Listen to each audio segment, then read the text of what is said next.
কলকাতা সহ দক্ষিণবঙ্গে বৃষ্টির পূর্বাভাস জারি করল আলিপুর আবহাওয়া দপ্তর। দক্ষিণের 10টি জেলায় হতে পারে ভারী বৃষ্টি, সতর্ক করে দিচ্ছেন আলিপুর আবহাওয়া দপ্তর। আবহাওয়া দপ্তর এও জানিয়েছে নিম্নচাপের কারণে সমুদ্রে মৎস্যজীবীদের জন্য নিষেধাজ্ঞা জারি করা হয়েছে। উত্তরবঙ্গে বিক্ষিপ্তভাবে ভারী বৃষ্টিপাতের সম্ভাবনা রয়েছে। আলিপুর আবহাওয়া দপ্তর এও জানিয়েছে শুক্রবার কলকাতা সহ দক্ষিণবঙ্গের একাধিক জেলায় বজ্রবিদ্যুৎ সহ বৃষ্টিপাত হতে পারে। তালিকায় রয়েছে হাওড়া, হুগলি, উত্তর 24 পরগনা, দক্ষিণ 24 পরগনা, পূর্ব মেদিনীপুর, পশ্চিম মেদিনীপুর, ঝাড়গ্রাম এবং বাঁকুড়া। 2 মেদিনীপুরে এবং দক্ষিণ 24 পরগনায় ভারী বৃষ্টিপাতের সম্ভাবনা রয়েছে শনিবার থেকে।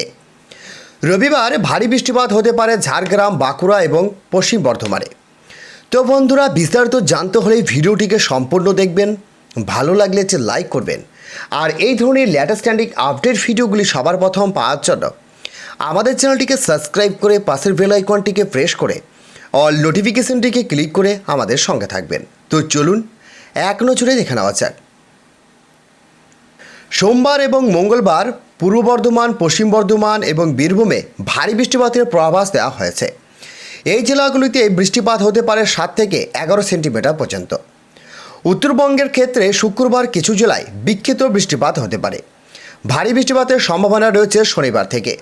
জলপাইগুড়ি, আলিপুরদুয়ার এবং কালিম্পংয়ে রবিবার পর্যন্ত ভারী বৃষ্টিপাত হতে পারে। তবে উত্তরবঙ্গে আর কোথায় কোথায় আপাতত বৃষ্টির সতর্কতা নেই।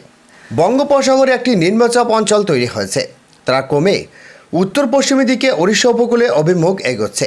এর ফলে সাগরের ওপরে ঘন্টায় 40 থেকে 50 কিলোমিটার বেগে ঝড়ো হাওয়া বইবে।